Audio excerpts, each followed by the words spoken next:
ഈശോ മിശിഹായ്ക്ക് സ്തുതിയായിരിക്കട്ടെ. ഞാൻ മാണിപ്പറമ്പിലച്ചൻ.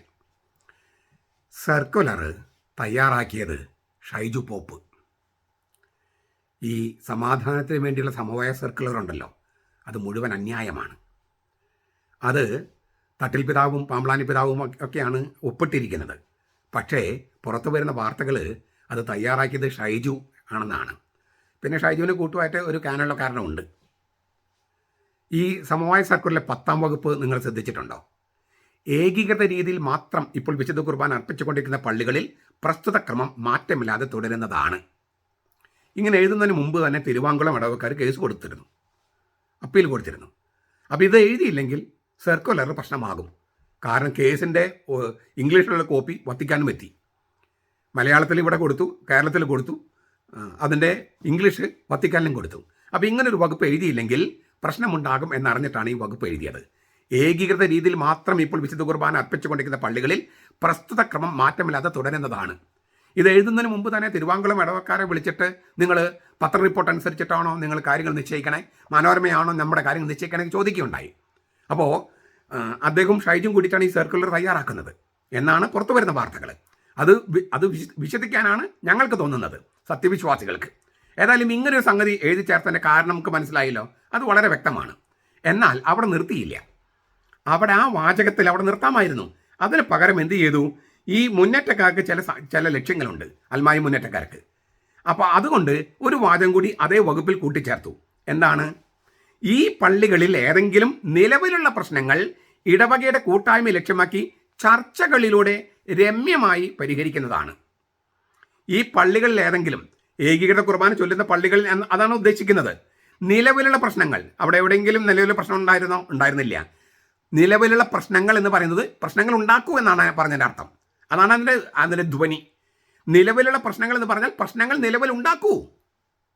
അപ്പോൾ കൂട്ടായ്മയെ ലക്ഷ്യമാക്കി, അതാണ് അവരുടെ വലിയ വാക്ക്, ഏകം കൂട്ടായ്മ ലക്ഷ്യമാക്കി ചർച്ചകളിലൂടെ, അതാണ് ചർച്ച എന്ന് പറഞ്ഞാൽ ഒരു കൂട്ടർ മാത്രം ചർച്ച ചെയ്യുള്ളൂ കേട്ടോ, എല്ലാവരും അത് ചർച്ച ചെയ്യില്ല. പിന്നെ രമ്യമായി പരിഹരിക്കും. രമ്യമായിട്ടാണോ രമ്യതയ്ക്ക് വേണ്ടി എനിക്ക് അറിഞ്ഞുകൂടാ. ഏതായാലും രമ്യം എന്നുള്ളതിന് വേറെ അർത്ഥമുണ്ട്, അത് ഞാൻ പറയുന്നില്ല. അങ്ങനെ പരിഹരിക്കുന്നതാണ്. ഇത് മുഴുവൻ തട്ടിപ്പാണ്. ആ വകുപ്പ് എഴുതി ചേർക്കേണ്ട വല്ല കാര്യമുണ്ടോ? ഏകീകൃത എന്താണ് പറഞ്ഞിരിക്കുന്നത്? ഘട്ടം ഘട്ടമായി ഏകീകൃത കുർബാന നടപ്പാക്കും. അങ്ങനെ നടപ്പാക്കുമെങ്കിൽ 8 പള്ളികളിൽ ഏകീകൃത കുർബാന നടപ്പായി കഴിഞ്ഞെങ്കിൽ പിന്നെ അവിടെ എന്ത് പ്രശ്നമാണുള്ളത്? പ്രശ്നങ്ങൾ ഉണ്ടായിരുന്നില്ല, ഉണ്ടാക്കാനായിട്ട് പറഞ്ഞിരിക്കുകയാണ്. പ്രശ്നങ്ങൾ ഉണ്ടാക്കൂ, അപ്പം ഞങ്ങൾ ചർച്ചയ്ക്ക് വിളിക്കും.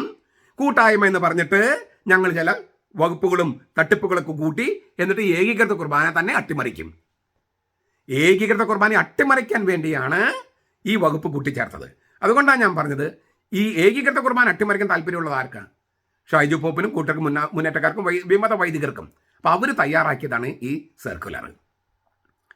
ഈ വകുപ്പ് എഴുതി ചേർത്തതിന് പ്രത്യക്ഷത്തിൽ ഞാൻ പറഞ്ഞല്ലോ, നിലവിൽ പ്രശ്നങ്ങളെ കൈകാര്യം ചെയ്യാൻ തോന്നുക. പക്ഷെ അതല്ല അതിൻ്റെ അർത്ഥം. നിലവിൽ ആ പള്ളികൾ പ്രശ്നങ്ങൾ ഉണ്ടായിരുന്നില്ല, എന്നാൽ പ്രശ്നങ്ങൾ ഉണ്ടാക്കൂ. അപ്പോൾ രമ്യതയ്ക്ക് എന്ന് പറഞ്ഞ് ചർച്ച ചെയ്ത് പരിഹരിക്കാം. തീർന്നില്ല, മറ്റ് പള്ളികളിലും പ്രശ്നങ്ങൾ ഉണ്ടാക്കൂ. നിങ്ങളെല്ലാ പള്ളികളിലും പോയി പ്രശ്നങ്ങൾ ഉണ്ടാക്കൂ. അപ്പോൾ മാർപ്പാപ്പയുടെ തീരുമാനം അട്ടിമറിക്കാനുള്ള വകുപ്പ് ഞങ്ങൾ ഉണ്ടാക്കി തരാം എന്നാണ് ഇപ്പോഴത്തെ സഭാ നേതൃത്വം കൊടുത്തിരിക്കുന്ന വാക്ക്. നിങ്ങൾ പ്രശ്നങ്ങൾ ഉണ്ടാക്കൂ. അതായത് ഈ ഏകീകൃത കുർബാന അർപ്പിക്കുന്ന പള്ളികൾ, അതിപ്പോൾ 8 പള്ളികൾ മാത്രമല്ല, ഇപ്പോൾ മറ്റു പള്ളികളും പലയിടത്തായിട്ടുണ്ട്. അവിടെ നിന്ന് പ്രശ്നങ്ങൾ ഉണ്ടാക്കൂ.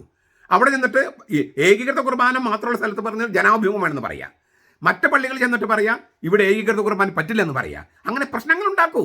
അപ്പോൾ മെത്രാൻസിനെടുത്ത് തീരുമാനിച്ചതും ശ്ലൈഹ്യ സംവിധാനം അംഗീകരിച്ചതും നടപ്പാക്കാൻ മാർപ്പാപ്പ ആവശ്യപ്പെട്ടതുമായ ഏകീകൃത കുർബാന അട്ടിമറിക്കാനുള്ള വകുപ്പുകൾ ഞങ്ങളിങ്ങനെ സമവായ സർക്കുലറിലൂടെ നൽകിക്കൊണ്ടേയിരിക്കും. ഇതാണ് സഭാ നേതൃത്വം കൊടുത്തിരിക്കുന്ന വാക്ക്. അതിൻ്റെ പേരിലാണ് ഈ വാചകം കൂട്ടിച്ചേർത്തത്. ആ വാചകം വാസ്തുവിൽ ഒരു സർക്കുലറിൽ ഉണ്ടാകേണ്ട വാചകമാണോ? അല്ലല്ലോ. എന്ത് സമാധാനം ഉണ്ടാക്കാൻ വേണ്ടിയിട്ടാണ് ഈ പ്രശ്നങ്ങൾ ഉണ്ടാക്കാൻ പറയണേ? പ്രശ്നങ്ങൾ ഉണ്ടാക്കൂ, അപ്പോൾ സമാധാനത്തിൻ്റെ പേരും പറഞ്ഞ് ചർച്ചയുടെ പേരും പറഞ്ഞ് ഞങ്ങൾ തീരുമാനങ്ങൾ അട്ടിമറിച്ച് തരാം. ഈ ഒരു ഗൂഢ അജണ്ടയാണ് അതിനകത്ത് നടക്കുന്നത്. അത് അനുസരിച്ചാണ് ഇപ്പോൾ ഈ അൽമായ മുന്നേറ്റക്കാർ സടകുടഞ്ഞ് എഴുന്നേറ്റ് ഓരോ പള്ളികളും 5-10 പേരൊക്കെ ഉള്ളൂ, എന്നാലും പോയി ഈ പ്രശ്നങ്ങൾ ഉണ്ടാക്കുന്നത്. ഇപ്പോൾ നമുക്കൊരു ഉദാഹരണം, ഒരുപാട് പള്ളികളുണ്ട്, ഞാൻ ഒരു ഉദാഹരണം പറയാം. മരുത്തോർപട്ടം പള്ളിയിൽ കഴിഞ്ഞ 2 വത്സരമായിട്ട് അവിടെ സഭയുടെ കുർബാന മാത്രമേ ഉണ്ടായിരുന്നുള്ളൂ, ഏകീകൃത കുർബാന. എന്നാൽ ഇന്നലെ മുന്നേറ്റ ഗുണ്ടകൾ ചെന്ന് സഭാവിരുദ്ധമായ കുർബാന, അതായത് ജനാഭിമുഖ കുർബാന വേണമെന്ന് ആവശ്യപ്പെട്ട് പ്രശ്നങ്ങളുണ്ടാക്കി, വികാരിച്ചൻ ഭീഷണിപ്പെടുത്തി. ഇതുപോലെ വേറെ പള്ളിയിലുണ്ടായി. അത് അവരുടെ പള്ളിയിലെ കാര്യങ്ങൾ പുറത്ത് പറയേണ്ടത് പറഞ്ഞത് കൊണ്ട് ഞാൻ പറയുന്നില്ല. പല പള്ളികളിലും ഉണ്ടായി.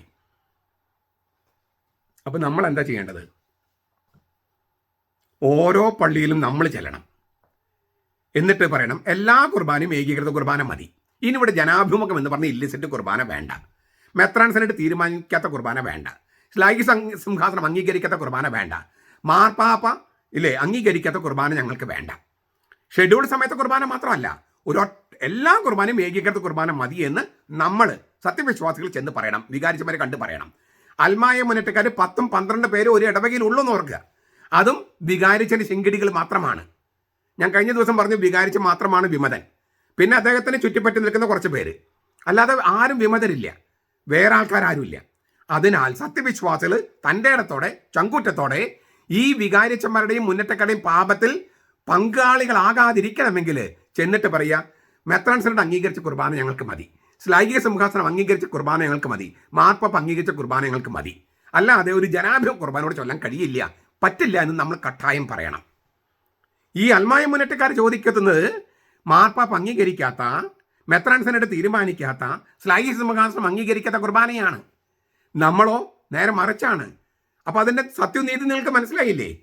മാർപ്പാപ്പ അംഗീകരിക്കാത്തതും മെത്രാൻ സെനറ്റ് തീരുമാനിക്കുന്നതും ശ്ലൈകിക സിംഹാസനം അംഗീകരിക്കാത്തതുമായ കുർബാനയാണ് അവർ ചോദിക്കുന്നത്. അത് അന്യായമല്ലേ? നമ്മൾ ചോദിക്കുന്നത് ന്യായമല്ലേ? അതിനാൽ നമ്മുടെ വശത്താണ് സത്യവും നീതിയും ന്യായവും. അതിനു വേണ്ടി നിലകൊള്ളുക.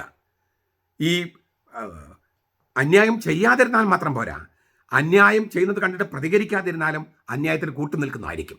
ഇവിടെ നിങ്ങൾ ധൈര്യത്തോടെ പോവുക. എന്നിട്ട് പറയുക, ഈ പള്ളിയിലെ സഭ അംഗീകരിച്ച കുർബാന മതി. ഇപ്പം നമ്മൾ ഏകീകൃത കുർബാന എന്ന് പറയുന്ന കുർബാന മതി, മറ്റൊരു കുർബാന വേണ്ട എന്ന് ശക്തമായി പറയണം. അതാണ് നമ്മൾ ചെയ്യേണ്ടത്.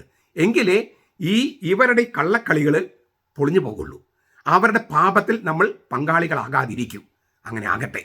നമ്മുടെ കർത്താവ് ഈശോ മിശിഹായുടെ കൃപയും പിതാവായ ദൈവത്തിൻ്റെ സ്നേഹവും പരിശുദ്ധാത്മാവിൻ്റെ സഹവാസവും നാം എല്ലാവരോടും കൂടി ഉണ്ടായിരിക്കട്ടെ, എപ്പോഴും എപ്പോഴും എന്നേക്കും.